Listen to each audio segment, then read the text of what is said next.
Let's get right into it. Number 10. The choking architecture.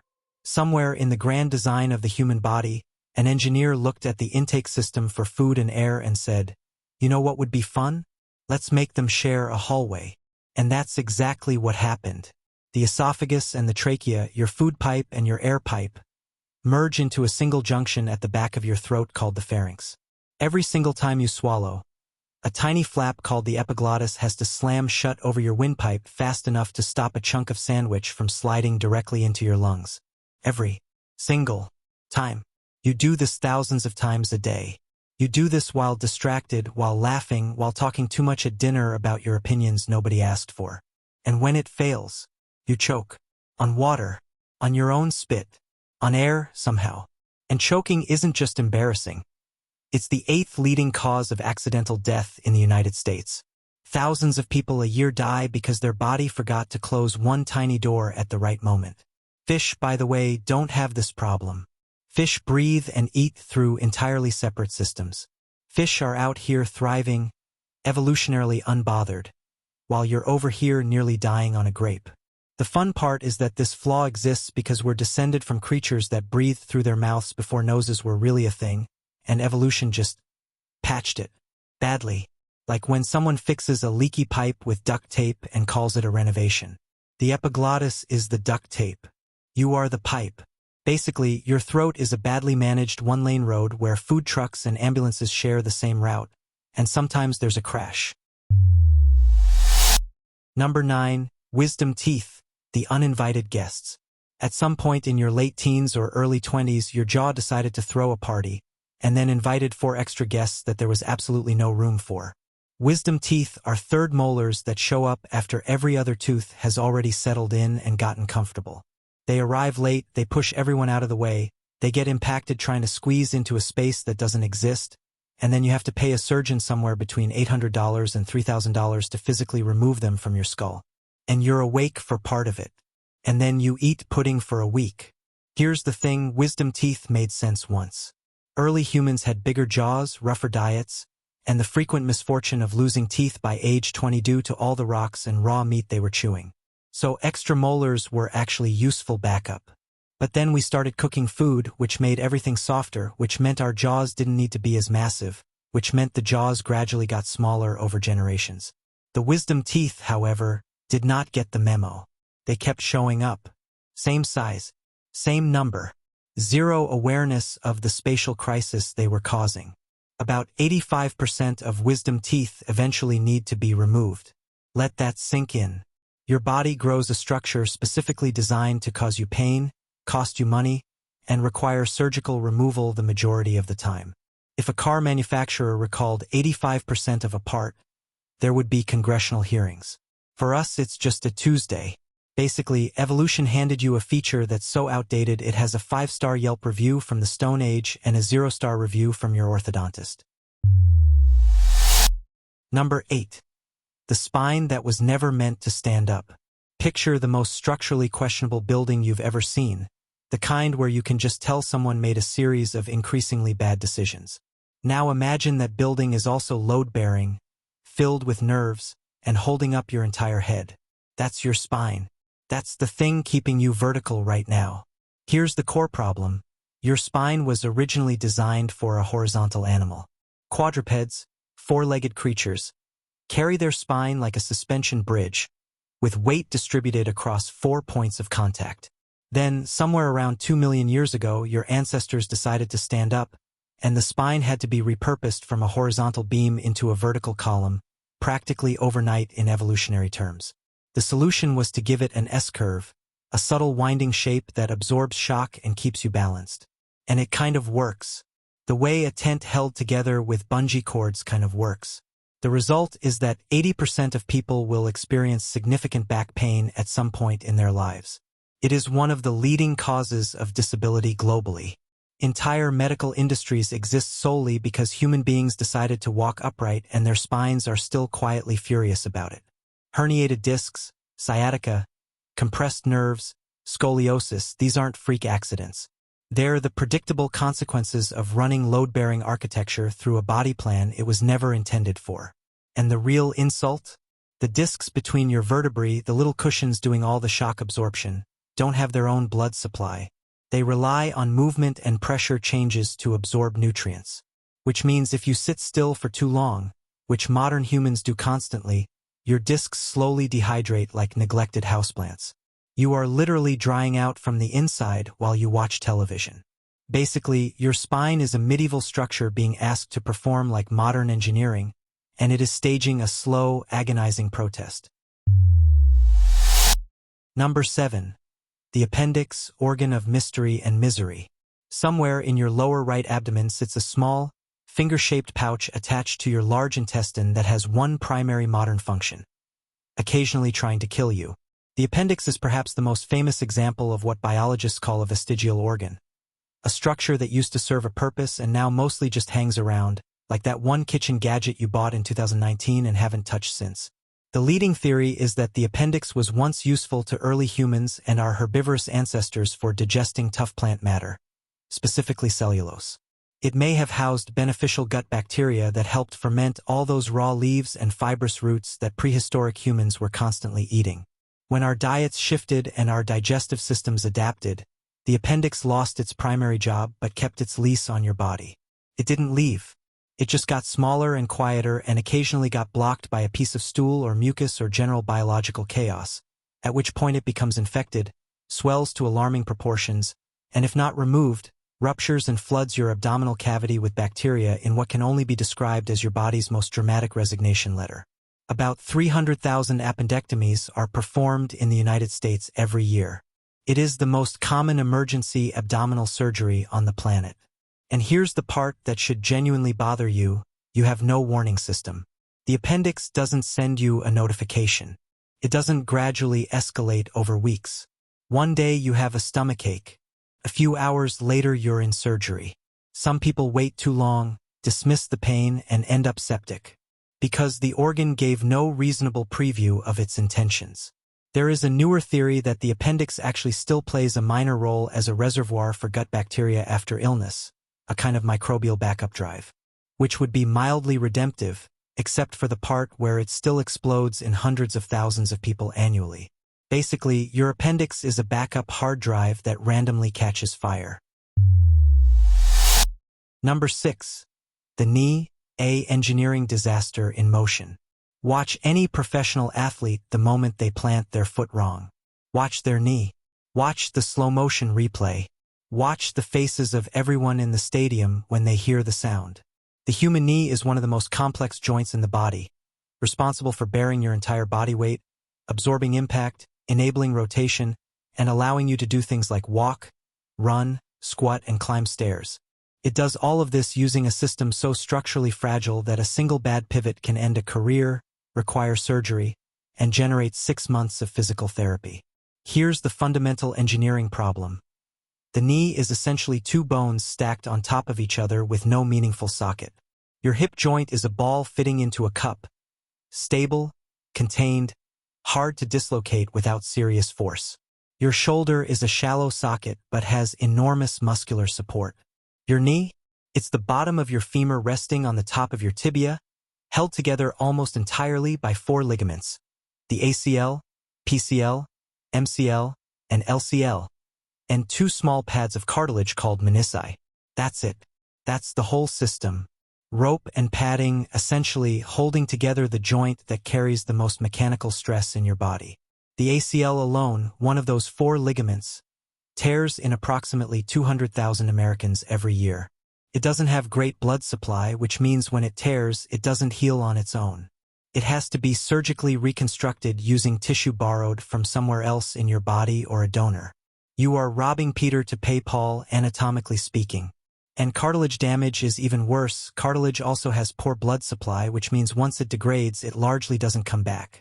This is why osteoarthritis of the knee affects hundreds of millions of people worldwide.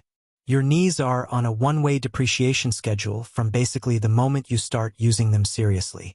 The baffling part is that the knee has to handle rotational forces, lateral forces, compressive forces, and shear forces, often simultaneously, while being oriented in a direction that makes it naturally vulnerable to sideways stress. Quadruped animals distribute knee-equivalent loads across 4 limbs. Humans put it all on two joints that weren't structurally reinforced for the job. Basically, your knee is a rope bridge over a canyon that you chose to use as a highway, and you're surprised it keeps collapsing. Number 5. Goosebumps, the world's most useless reflex.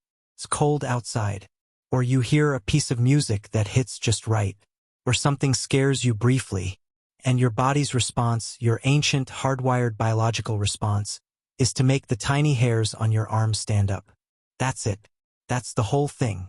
Tiny arm hairs standing at attention, doing absolutely nothing useful, and then going back down after a few seconds. You're welcome.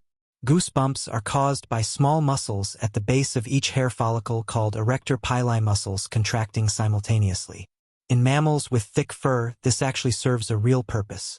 When a cold animal puffs up its fur, it creates an insulating layer of trapped air that genuinely warms the creature. When a threatened animal does it, the sudden increase in apparent size can intimidate a predator. It's a useful, multifunctional reflex. Smart even. Humans have it too. We just also have barely any body hair. So when you get cold, your erector pili muscles fire up enthusiastically, your microscopic arm hairs rise dramatically, and you are kept exactly 0 degrees warmer because there is not enough hair on your body to trap any meaningful amount of air. The system activates perfectly. The outcome is cosmetic. Your body went through all the biological effort of triggering a complex muscular response to produce the thermal equivalent of blowing on a bonfire. The emotional goosebumps, the ones you get from music or awe or sudden beauty, are even more philosophically confusing. Your brain is having a profound moment of connection with something larger than itself, and its physical expression of that is prickly arms. Beethoven's Ninth plays. You feel something transcendent. Your forearm looks vaguely like a plucked chicken. The gap between the experience and the physical response has never been wider. Scientists believe emotional goosebumps may be a side effect of the same neurological pathways involved in the cold fear response getting accidentally triggered by intense emotional states. Which means one of humanity's few genuinely poetic bodily responses is just a misfired alarm system experiencing confusion. Basically, goosebumps are your body attempting a standing ovation and accidentally doing a shrug instead. Number 4. The human eye, a camera built backwards.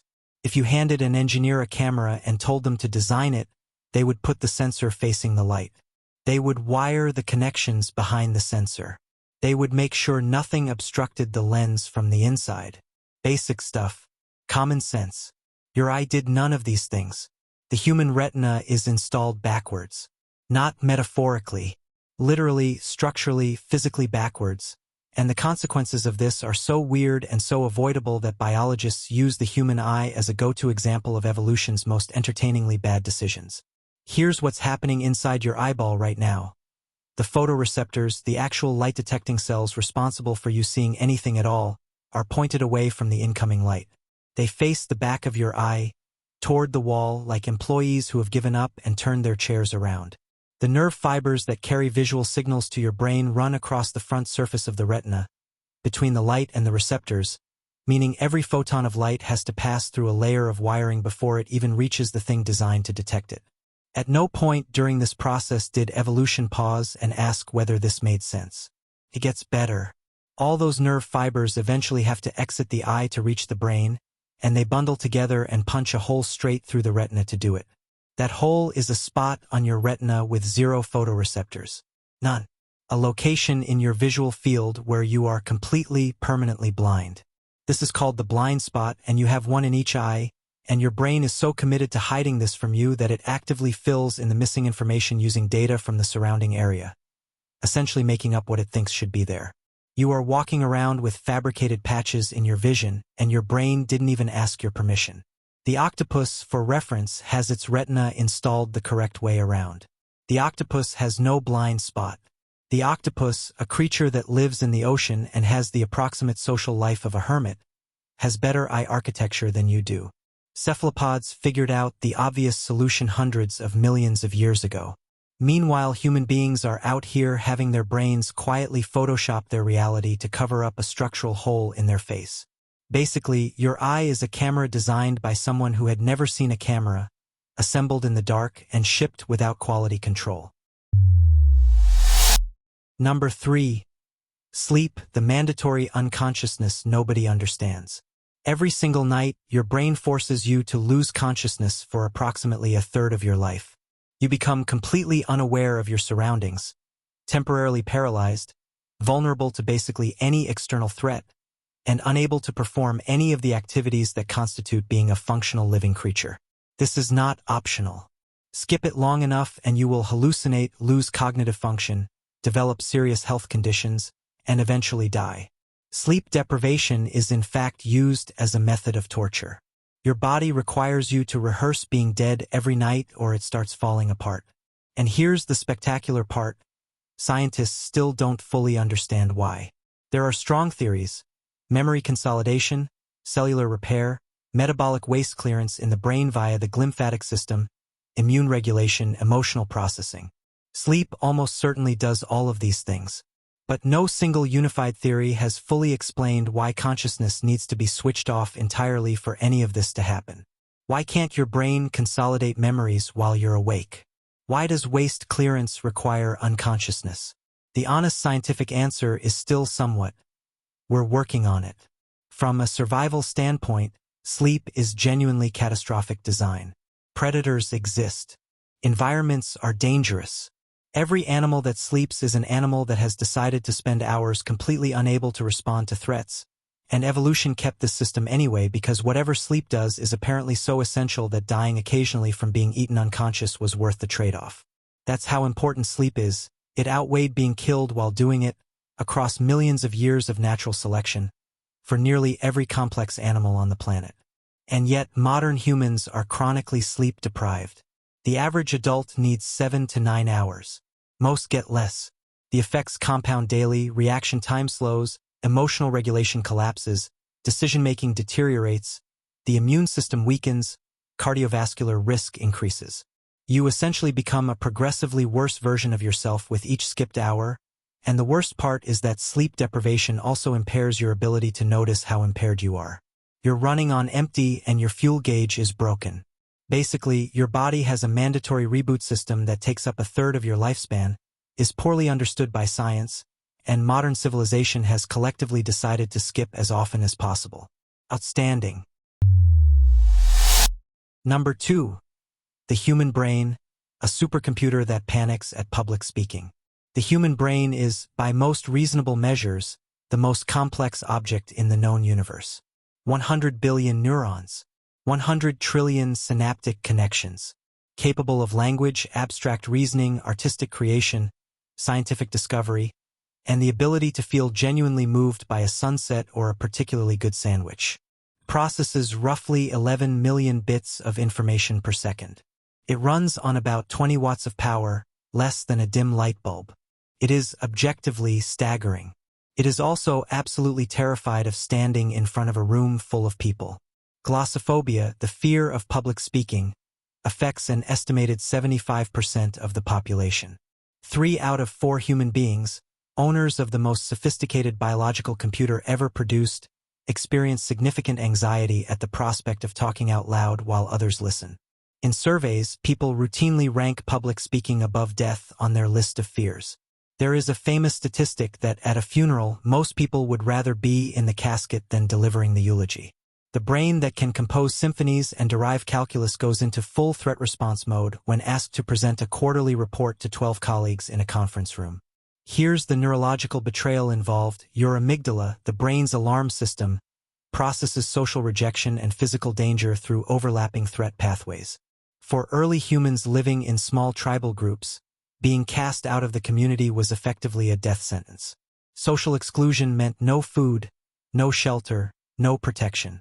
So the brain learned to treat the possibility of social judgment with the same urgency as a predator attack.